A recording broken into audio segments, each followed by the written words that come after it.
Ko wai au, ko Riana tamari tuku ingoa, e huri ahau no Ngāi Tahu, Ngāti Kahungunu, Ngāti Tūwharetoa, me Ngāti Maniapoto Hoki, ko au te kaihautu ki Ruruku Limited. Kia ora, ko Taane Flanagan ahau, he iri tēnei no Ngaitai, Ngāti Maniapoto Hoki, ko au te kaihautu o Tai Creative and Komawa Taia Collective Hoki. Kia ora. My background is in graphic design and commercial prints. So in 2019, I decided to go out on my own and created Ruruku Limited, so became a designer slash print broker in a way, and understanding my commercial background and incorporating it into graphic design and creating, I guess, collateral. We were introduced to Epic through Chamber of Commerce, Christchurch Chamber of Commerce, so not an easy achievement, but when we were connected with Epic, the response was incredible. It was instant. I was assured with several streams of communication on how that could be done. Being local, I was able to have, I guess, quite a fast response with production. Like I could literally go around the corner and understand exactly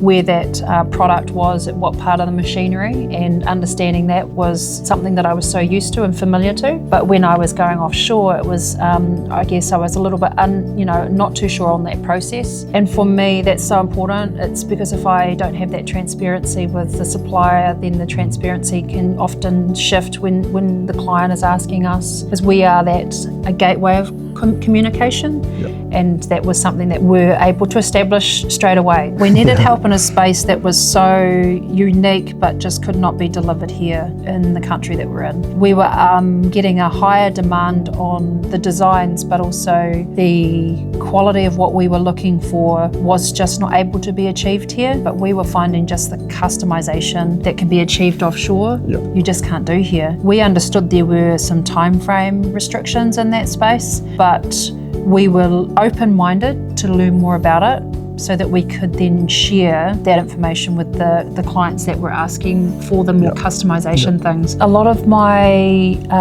production inquiries all come through overnight, so by the time we come back the next day, a lot of those queries are answered. I really like that. I really like how we can go about our day and then everything's answered during the night. I think it's more the proactiveness behind the team. I find there is multiple levels of the process, but the proactiveness is across everyone, which is quite astonishing, really. It's really good. And because we're working with a product that we haven't made yet, there's a lot of understanding around the beginning process. I was nervous, I'll be honest. I was tracking the delivery, and when it arrived, we were so thrilled. We opened up the packaging and were just quite overwhelming because it was new for us, but it was also, we had such a smooth transition of each stage that we literally saw what we were getting, but we were still excited to see it when we opened the box. And when the client opened this and she shared with us that, it was so great that you went outside the square with this because you didn't screen print it, you actually created a beautiful embroidery. So the craftsmanship of it was well received, to the point where they were that happy with it that they engaged with us for 2026. And what we are thrilled about is that the design isn't just on the bag, it's integrated into their social media, into their brand, and into the whole kaupapa. So it's not just applied in one space, it's everywhere and then internally into the organisation, and they champion it. But we have had such a huge success, and I think a lot of that is down to the fundamentals of our relationship, key understanding of what our expectations are, and you've always delivered, and we really appreciate you. Kia ora.